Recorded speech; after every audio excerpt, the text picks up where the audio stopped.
Chers amis, Erev Tov Beshem Hashem Naaseh Natzliach. Nous sommes ce soir le lundi 12 février, le Dalet du mois de Adar Aleph. Je suis racheté pour l'élévation de l'âme des 30 jours de Geneviève, Félicité, Yael, Bat Juliette, Luna. Chez Ayom Yom Kudata pour ces 30 jours, Hashem Tenachen Avegan Eden Elion, Vechol Ashorvot Ima. Bichlal, Arachamim, Vasedechot, Vechen Yehiratson, Venomar Amen, Tienishmatat Sorachaim. Et avec leur permission, nous citerons aussi la askara de mon papa, Alav Shalom, Moravi, Eliaou ben Hamsa Twitu, Roh Hashem, Tenachenu Began Eden Elion, Vechol Ashorvim Imo Bichlal Arachamim, Veasilichot, Vechen Yehiratson, Venomar Amen, Tien Nishmatam, Tzroat Tzabechor, Chaim, Betzroat Chaim, Be'ezrat Hashem, Yeshuot, Ve Nechamot.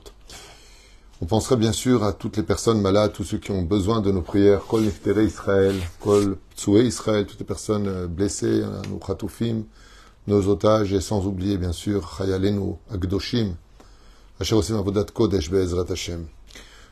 Todarabah donc avoir acheté ce jour, puisque ce soir c'est les 30 jours de Geneviève, Félicité, Yael, Bat Juliette, Luna, que le mérite du Orahaim Akadosh Rabbi Chaim Ben Attar, Yalet Nishmata, Oufren Shel Moravi, Eliaou ben Hamsa Twitu. Nous commençons tout de suite avec un Mahamar à propos de cette paracha de Teruma, qui cache beaucoup d'enseignements avec les kelim du Bet Hamikdash, pour lequel le Créateur du monde nous dit Ve'asu l'Imikdash ve'shachanti betocham. Vous me créerez un lieu, un sanctuaire sur lequel je puisse reposer. Pour savoir quelles sont les conditions, pas simplement matérielles, que le Créateur du monde exige pour reposer, qu'il soit fait d'or, ou de bronze ou d'argent ou de bronze. Alors ça c'est l'aspect extérieur. Il faut aussi l'intériorité. Et l'intériorité, ce sont les intentions qui gèrent nos vies, qui vont influencer et donner la possibilité à la Shrina de choisir ou pas de s'installer à l'intérieur du Bet Hamikdash. Comme par exemple, comme on le comprend au niveau de l'étude dans Echa, pour la perte du premier temple, quand Nebuzradan, par l'ordre de Nabucodonosor, est venu détruire le temple, Hachem avait déjà quitté le temple. Comme le rappelle Isaïe, vous avez placé des statues d'Avodazara là où il y en avait déjà, de la prostitution là où il y en avait déjà. Et pourquoi ? Parce que la pensée de l'homme est le Mishkan par excellence sur lequel le Créateur du monde veut reposer.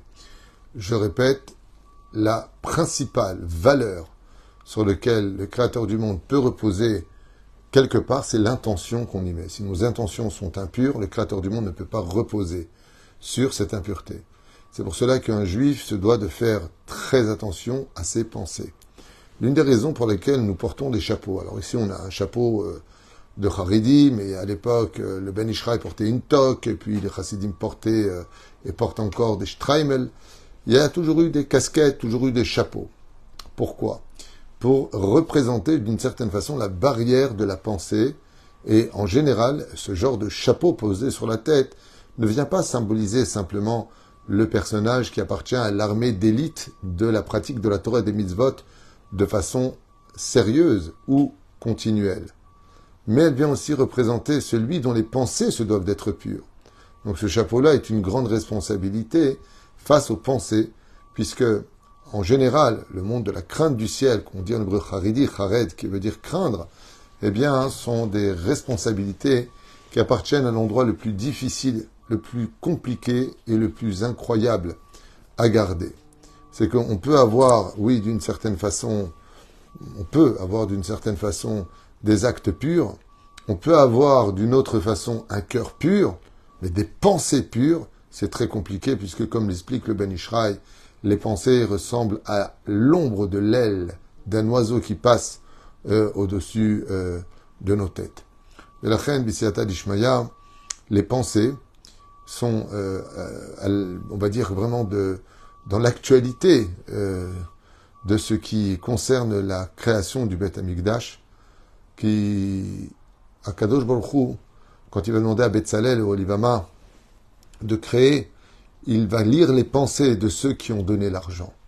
Par exemple, celui qui donnait un exemple de l'argent pour la construction du tabernacle avec un cœur hésitant, il le mettait dans quelque chose qu'on hésitera à prendre au Bet Hamikdash. Quand il le donnait de tout son cœur, mais Kolish Asher Dvenu Libo, alors il le mettait dans le Kodesh à Kodashim. Si vous voyez que c'était quelqu'un qui le donnait parce que tout le monde donne alors que je donne, alors il le mettait par exemple dans la pelle pour ramasser la poussière du Beth Amikdash, et ainsi de suite. Ça veut dire que tous les ustensiles avaient des degrés différents, et c'est selon la pensée que l'homme se doit de réagir. Et la pensée, c'est la Neshama.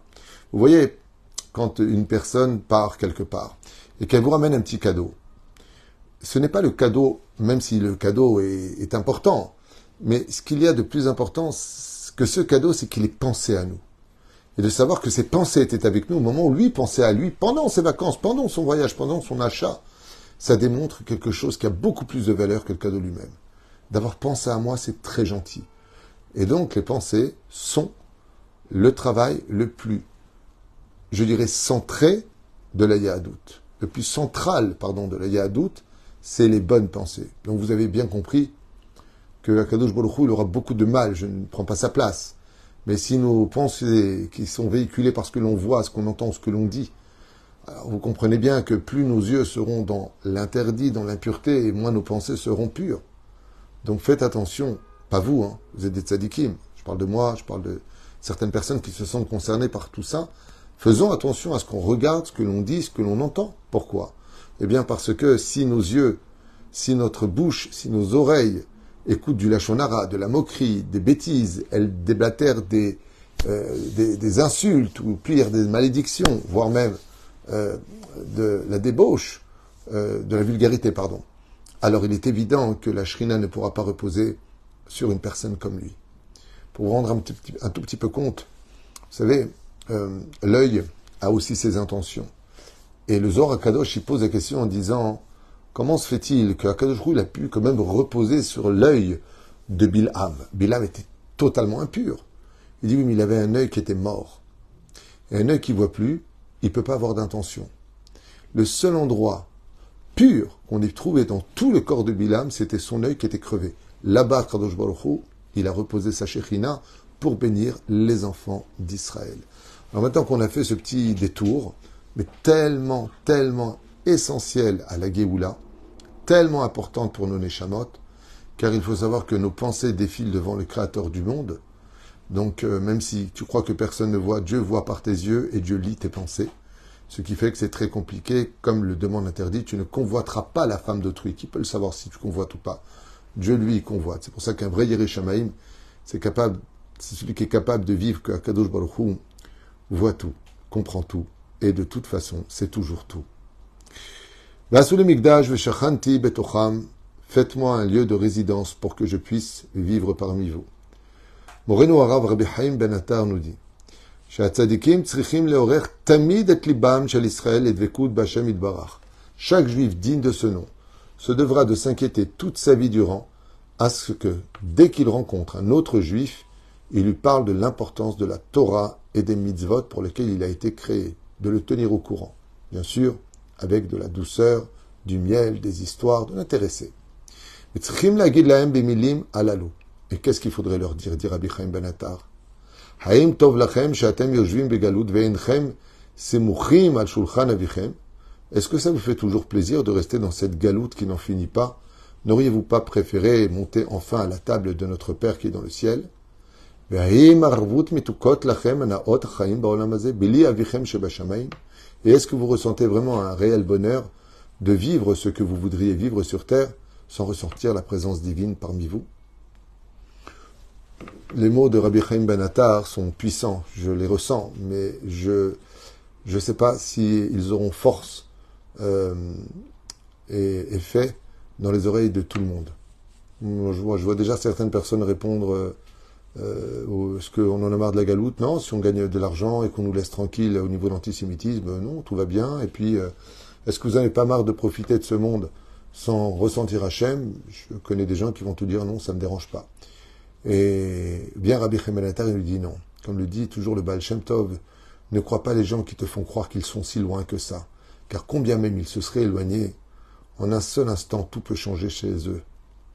Mashal ema davar domé. Donc il nous donne ici une métaphore et qui dit Laoulam chatunot shebo kol hamuzmanim gvarundim saviv la choupa. Cela ressemble à un mariage où tous les invités se retrouveraient déjà à côté de la choupa pour accueillir le khatan et la kala. Ve'inea khatan egia ou bat choupa. Le Khatan s'avance et se place sous la choupa. Vekaet omed ou venose tefila harishit.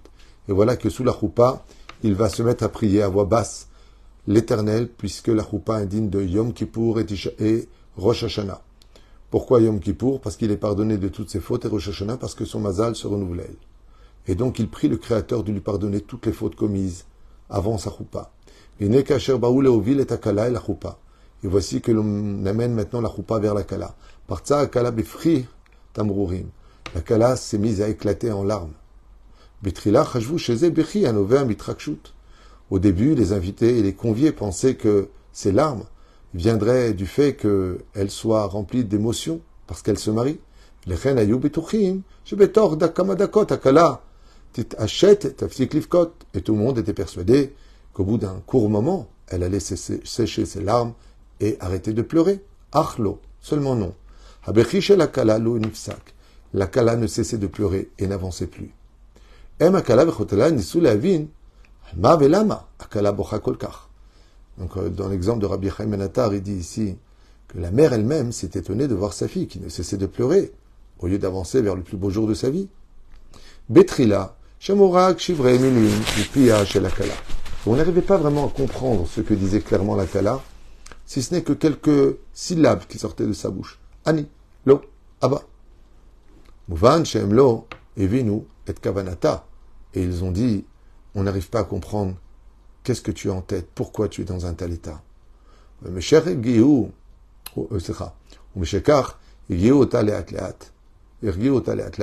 ils ont essayé de la calmer petit à petit pour qu'elle puisse retrouver les mots.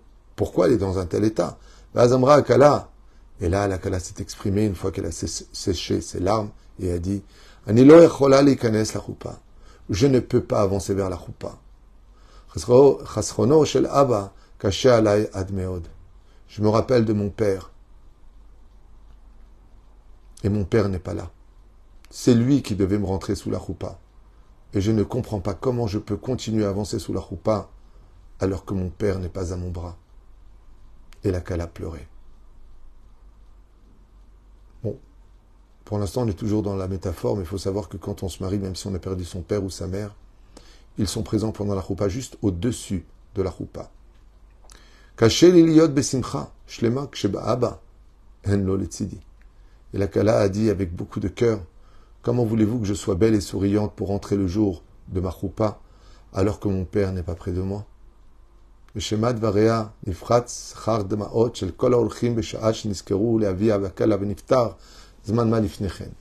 quand la Kala a dit ça à voix haute, toutes les personnes qui étaient présentes, qui avaient connu son père, se sont mis aussi à verser des larmes, en disant, c'est vrai, combien il manque, comment est-ce qu'on pourrait vraiment être heureux, alors que lui n'est pas là. Et ainsi a expliqué Rabbi Chaim Ben Attar, quel but, quel goût à notre vie. Même si on pense qu'on a une belle vie. Ish beveto, ish ou mishparto. L'homme à sa maison, l'homme dans son travail, l'homme dans sa famille. Batim leim kol tuv. Le frigidaire est plein, il y a de l'électricité, on manque de rien.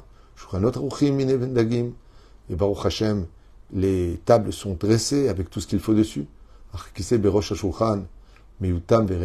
Seulement l'endroit où se tient le chef de famille est vide. Abba Shebashamayim Chaser. Et de quel père on parle? D'Akadosh Baruch Hu. Sur ce, le Rabbi avait répondu d'ailleurs à cette métaphore quelque chose de très sympathique. Le Rabbi avait dit que quand Akadosh Baruch Hu a détruit son temple, les anges lui ont dit, maintenant que tu as détruit sur terre, où est-ce que tu vas aller? Et Akadosh Baruch Hu a répondu, moi, je marie les couples. Quand mes enfants se marieront, ils vont rentrer chez eux. Alors si ils se conduisent comme je le demande et qu'il y a la paix parmi eux, qu'ils se respectent, j'irai vivre chez mes enfants. Ainsi a répondu le Créateur du monde. Ce qui fait que si une Kala ou un Khatan entend cette histoire et que ses parents ne sont plus, alors qu'ils sachent que non seulement les parents sont présents pendant le mariage, mais qu'ils se réjouissent dans le ciel de voir leurs enfants heureux et épanouis. Et la reine, Akadosh Baruch Hu, il dit, et moi-même, chaque fois qu'il y a un mariage, à Mesamer Tzion Bevanea, cela donne de la joie à Tzion, au Beth Amikdash. Pourquoi? Parce que chaque fois qu'un foyer se lève au sein du peuple d'Israël et que la Torah y est respectée, que le Shalom gère cette maison, alors le Créateur du monde n'est plus SDF. Il s'invite à venir chez nous. Et c'est ce que dit la Gemara dans Sota Yud Zayin, Amud Aleph. Zug shezacha shrina shruya benehem. Si le couple a le mérite d'être digne de recevoir dans une maison pure et propre, Akadosh Baruch Hu, il réside parmi eux. Ufrein veine, Abba niskor tamid et kriyato amehadedet shel Akadosh Baruch Hu asuli migdash v'shachanti betocham. Ainsi donc, chaque juif se doit toujours de dire et de penser qu'hormis la maison dans laquelle nous vivons, le cœur de l'homme, le cerveau de l'homme sont aussi un endroit où Dieu veut résider. C'est juste à toi de tout déblayer afin d'y laisser la pureté nécessaire comme un coussin sur lequel le roi des rois viendrait se reposer. Voilà ce que nous venons de lire, de comprendre de Moreno Harav, Rabbi Chaim Ben Attar, chez Sruto Yegan Alechem Valenu, à cette personne qui a acheté ce chiour pour l'élévation de l'âme de Geneviève Félicité Yael Bat Juliette Luna. Aléa Shalom. Dans un instant, un deuxième chiour pour ceux qui veulent. Bezrat Hashem, la Gdil Torah Le'adira. Kol Tov.